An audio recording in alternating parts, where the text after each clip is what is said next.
Welcome to Gross Anatomy.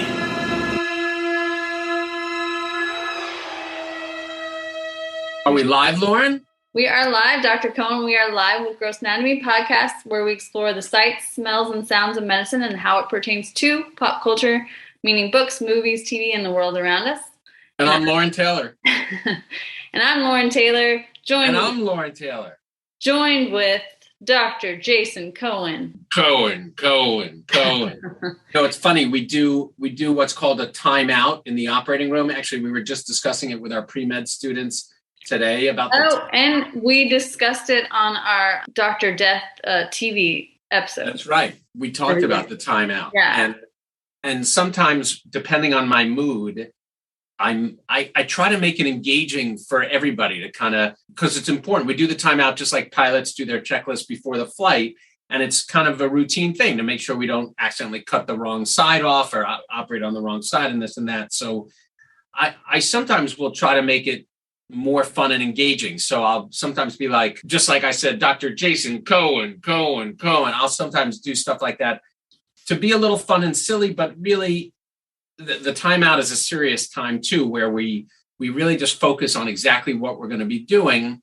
But I think when you get the staff engaged, they buy in more to make sure you take care of the patient. So I try to keep it light, but at the same time, get everyone on board and make sure we're light but serious. So I don't know. I just thought about the timeout there. Okay, so even though we already did like a little bit about Halloween, and this is going to air after Halloween, it's going to air like a few days after Day of the Dead, we still want to do a little dark episode about serial killers, MD. So doctors who are serial killers. Because we discovered that there are some. And there's actually a list of the top 5 that John Murphy put together. He wrote an article on MD Links. So I'm going to be referencing some of his famous serial killers. Doctors who are serial killers? Mm-hmm. And a lot of them were in the 80s and 90s. And I hadn't heard of any of them. But maybe you have. Maybe I'm going to refresh your memory. Okay. I personally don't know any doctors who are serial killers. But can you think of any off like the top of your head? Like, can you name any?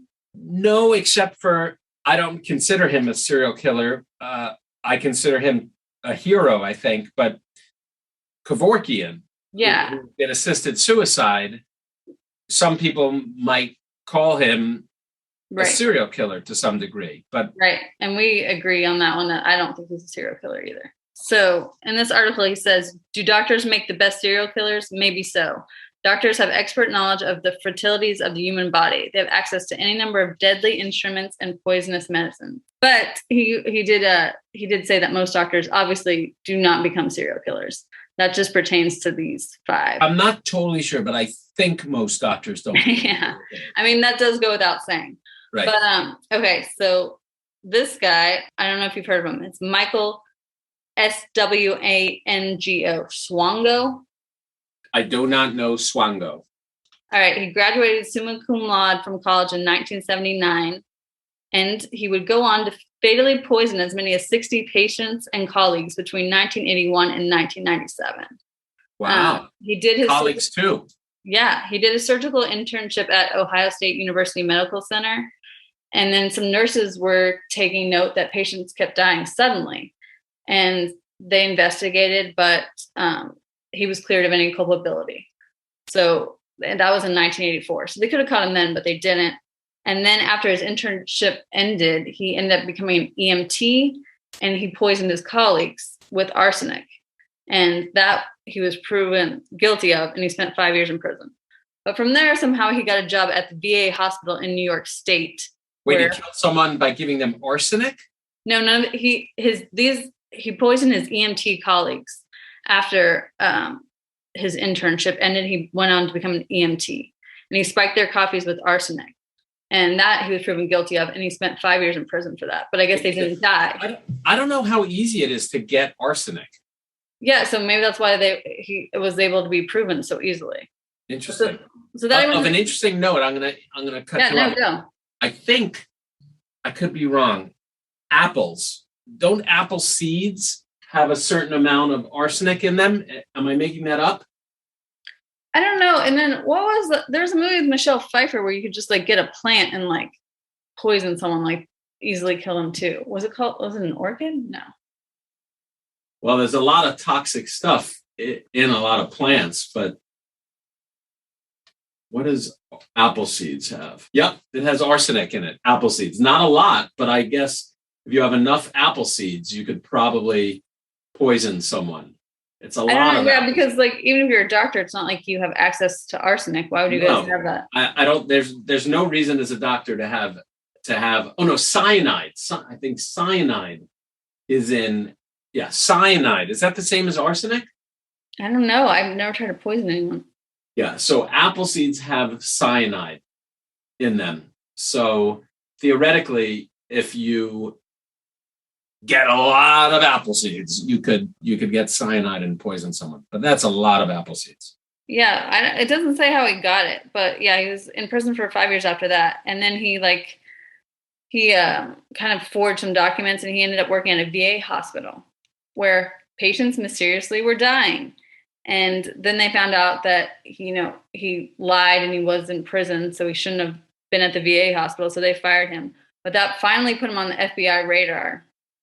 And but he fled to Zimbabwe, where he got to be a doctor in a medical like mission type place where patients mysteriously died. In Zimbabwe? Yeah. Wow. I know. So it's really sad. And then but the FBI arrested him in like the airport, and then they exhumed some of those bodies in Zimbabwe, and they proved that he poisoned them. Did he claim to be doing like mercy killing, or he was just killing for the sake of killing? No, he was killing for the sake of killing. It wasn't that he thought someone was terminal and let me put them out of their misery kind of thing? No, this wasn't any of that. So he pled guilty to the crimes, and on the trial, they used one of his notebooks where apparently he described the joys of the crimes. So wow, that's crazy. And he's actually still alive. I think he's the only one on this list that's still alive. He's 67. I wonder what his med school interview was like. I know. Can you imagine? And I wonder what the person who accepted him, who interviewed him, feels and thinks. I wonder if they went back and talked to that person and said, hey, were you able in hindsight to sense something was off with this person? Yeah, I mean, it said so at Ohio State University Medical Center. That's where he did his internship. But then I guess, he never finished. I don't know. Yeah. He was a doctor, but I guess he never went on. Amazing. Yeah. Have you heard of this guy, Harold Shipman? He's actually... What's his last name? Shipman. What's his last name? Shipman. Shipman. Mm-hmm. I thought you were saying something else. Nope. He's Britain's most prolific serial killer, which I was surprised I haven't heard of him, or they haven't made a movie about him. Do not know of him. He apparently murdered 250 people. He was a general practitioner in England who was well liked by his patients between 1975 and 1998. But he is known to have murdered 215 of his patients. Most were older women. So he also had like a painkiller addiction, I guess. And he would just make friends with his patients, have them put them in his will, steal their jewelry, and then shoot them up with heroin. And wow. Yeah. That's amazing. I don't know how he got to that number without anyone. That's amazing. That's not clear to me. Well, it's England. Yeah.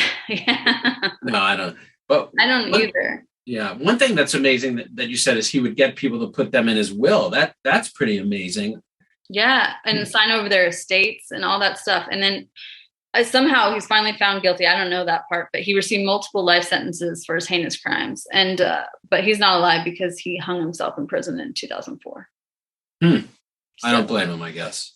Yeah, but Dr. Harold Shipman, I would be surprised if there's not at least a TV movie about this psychopath. I'm sure. That's just bizarre. So what is the rule? Like, if you have a patient that really likes you and they want to put you in their will, is that violate anything at all? Let me just tell everyone that if you want to put me in your will, by all means, I know it's a sacrifice. I'm willing to accept it, but if you want to put me in your will, it's okay. I'll say it's okay. I know it'll be hard, but I'll say it's okay. So I don't think there's I know for a private practitioner, there's definitely no problem doing that. You just have to make sure there's no weird conflict of interest, that it comes out that you were the cause of their demise and da da da. So you really just better make sure that you didn't murder them. That you're not shooting them up with heroin. Right. Or botching their surgery or whatever it is deliberately.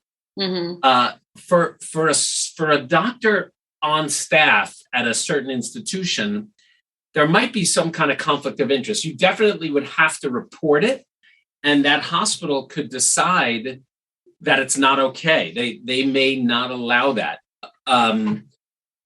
Theoretically, do you have to report it to them? You probably do, but I don't know. I don't know what would happen if you didn't. I'm not sure. Right. There are definitely a lot of doctors who are very good at befriending their patients and getting stuff from patients. And the truth is, I've become friends with a lot of patients for whatever reason.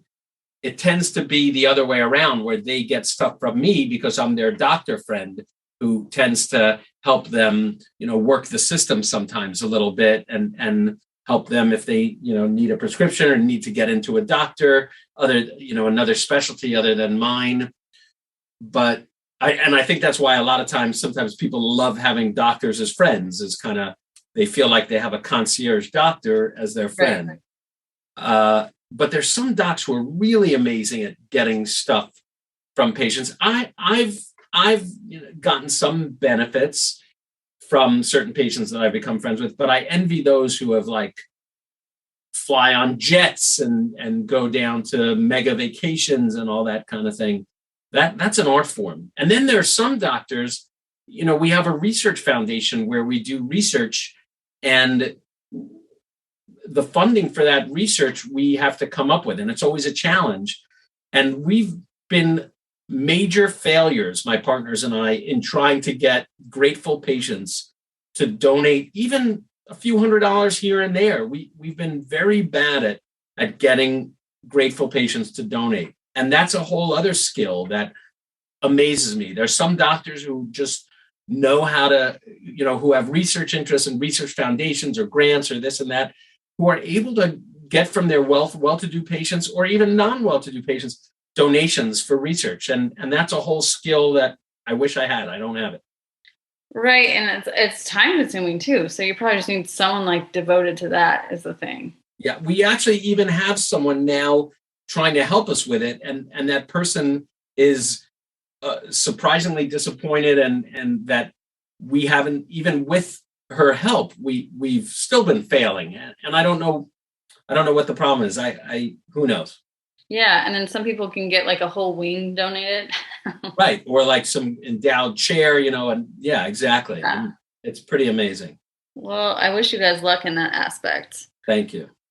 So this other person on this list is more possibly a Dr. Kevorkian. His Dr. John Bodkin Adams. He may have been the role model for Dr. Harold Shipman's killing spree, but between 1946 and 1956, more than 160 of his patients died suspiciously, 132 of whom had put Dr. Adams in their wills before passing away. Wow. But he was never convicted. He was brought to trial for one murder and never convicted. He died of natural causes in 1983, but yeah, they brought offenses against him, but none of them really ever seemed to stick. But I guess it could be debated that he was trying to euthanize them and they just put them in his will. I guess it's debatable because he was never found guilty. Wow. Amazing. But he's on this list of serial killers. Hmm. And then there is one woman on the list. She was apparently trained as an osteopathic nurse, but through a loophole, which I still don't understand, in Washington, it allowed her to obtain a license to practice medicine. So somehow she was a medical doctor, even though she never went to school for it. But she wrote a book in 1908 called Fasting for the Cure of Disease. And so she started a sanitarium in which she would starve patients. Sounds like they died really horrible, horrible deaths. One woman died at You sure she wasn't doing intermittent fasting? Well, it says that was a joke. Yeah, she thought that, I guess, the cure to disease, obviously she wasn't a trained doctor. I mean, that's the really dumb, thinking you could just starve people and cure them of diseases. So she'd give them just broth or spoonfuls of things. And a woman she was tried for, a really wealthy woman, ended up weighing 50 pounds when she died, which is just disgusting and terrible. She was brought to trial and found guilty. So I don't know her either. No, I think I don't want to watch that movie. It just sounds too terrible. Anything with the word sanitarium in it is always going to be a downer. Well, it sounds like One Flew Over the Cuckoo's Nest. Yeah, it does a little bit. I can see that. All right, and this last one I should have known, but I didn't recognize right away. Do you know the name H Holmes? Should I? Well, they wrote a book about him. It's called The Devil in the White City, a saga of magic and murder at the fair that changed America. You haven't heard? I've heard of The Devil in the White City, but I never read it, and I wish I did now. But apparently, Martin Scorsese and Leonardo DiCaprio are making a Hulu series based on this book. Oh, wow. They said that in 2019, and I can't find any more information about it. So it must have been stalled during the pandemic, and hopefully they're still working on it. Because this doctor, he sounds pure evil. He is quoted as saying, "I was born with the devil in me, and I could not help the fact that I was a murderer no more than the poet can help the inspiration to sing." So he took a lot of joy in killing, and he, in Chicago, built a murder castle where he would lure women, and he was convicted of killing 27 women there. So that's nothing compared to the other people. Yeah. And he was a doctor. So he's one of the most famous, I'd say, serial killer doctors that I didn't know by name. But I mean, I would definitely watch that series. I mean, I'd watch anything Leonardo DiCaprio produced probably anyways. Yeah. An interesting thing, you said how someone could, as a loophole, become a doctor. You made me think of Vivian Thomas, who was a famous, eventually became a doctor and surgeon, but the only schooling he finished was high school. He didn't even go to college. He was the assistant to a very famous surgeon, Alfred Blalock, who was a famous, innovative cardiac surgeon. And this man, Vivian Thomas, was his assistant. So he would help him on all the surgeries. And he became an expert at the procedures and the surgeries. And the famous surgery that Blalock got known for initially was the whole blue baby. They did a movie with Alan Rickman as the lead, and I forgot who played Vivian Thomas, who's a black man who was this amazing mind and amazing technician, and basically assisted him on all the surgeries. And thanks to Vivian Thomas, all the surgeries went well, which is a pretty amazing. And eventually, in 1976, Johns Hopkins made him an honorary doctor and instructor in surgery, which is a pretty cool, amazing story. And, wow. And it was a good movie. The movie is called Something the Lord Made. Oh, and the actor who played him was Mos Def. Oh, really? I really like him. It's a really interesting movie, and it's all true. You know, it's a historical movie, and I definitely recommend it. I saw it. I thought it was really, really good. Okay. All right. I'll have to watch that. Yeah. Yeah. In fact, it should be a whole episode. We should talk about that movie, Something the Lord Made, I think. Okay. Yeah, that's a good rec. So yeah, that's all I have about the serial killers. I'm sure if the Hulu series from Scorsese and DiCaprio ever comes out, we will watch that and talk about that too. Devil in the White City. Devil in the White City. Sounds good. Yeah. And all the serial killer talk really made me want a Mindhunter season 3. Did you ever watch that on Netflix? I never did watch Mindhunter. So good, but David Fincher just doesn't seem interested in doing a season 3. When you were talking about serial killer doctors, it brought two thoughts to my mind. One is the book and then movie Coma. Do you know that? I feel like we talked about it, but refresh my memory. We did. I think it was by Robin Cook, who he himself was a doctor. Yes. But I must confess, I didn't read the book, and I only saw parts of the movie because I don't like scary movies, and it was kind of billed as a scary movie. But I think they would deliberately. I don't even actually know. The premise was they would, I think, deliberately put these patients into comas to harvest their organs. But I'd have to look it up. I'm embarrassed that I don't know, and I'm mentioning it. It's Michael Crichton. It sounds like Michael Crichton. Yeah, it's Michael Crichton. So not Robin Cook. Why did I think it was? Oh, no. The novel was Robin Cook, but it was directed by Michael Crichton. Ah. Yeah, the book was Robin Cook. And Michael Douglas is the actor, is one of the actors in it. But Robin Cook was a doctor, as was Crichton. Wasn't Crichton also? Yeah. Yeah. So that's pretty interesting. Yeah, he never practiced, but he's a brilliant man. And smaller roles in the movie, Tom Selleck and Ed Harris. Ooh, I love Ed Harris. Yeah. So it just made me think of that book. But the only other thought is it gave me is, if I wanted to kill someone, how would I do it? I don't know. I don't know. No, my wife and I sometimes will joke around. If we wanted to murder each other, how would we murder each other? That's a joke we sometimes have with each other. Scheming, no. Yeah, well, you don't have that kind of Dr. Serial Killer mind. No, but the stereotypical thing is just injecting potassium or an air bubble into someone's IV, big enough air bubble, I think, enough air into someone's intravenous. It's crazy that you said that. I swear, I just read that someone was convicted of doing that. Probably. So, yeah, and I had never heard of that before, but yeah. It's a dreaded complication of procedures is an air embolism, meaning air into the bloodstream that could potentially kill someone. Yeah, I promise. I think they just convicted someone of doing that. It's crazy. That's so scary. It is. It's nuts. Well, that's all I got for today, Dr. Cohen. So that's it on Gross Anatomy, Lauren? That's it. Thanks for joining us. Thanks for joining us. We've had a lot of people reaching out to us lately, wanting to be guests, which has been exciting, and hearing from different other people just commenting, which has kind of been very exciting to us. So hopefully we'll have some fun guests coming up. Okay, cool. Bye. That's it for this week. Thanks for listening to Gross Anatomy, and be sure to subscribe to our podcast so you can check out more episodes on the evolving sights, smells, and sounds of medicine. Gross Anatomy is not intended to be a substitute for professional medical advice, diagnosis, or treatment. Always seek the advice of your physician or other qualified health provider with any questions you may have regarding a medical condition.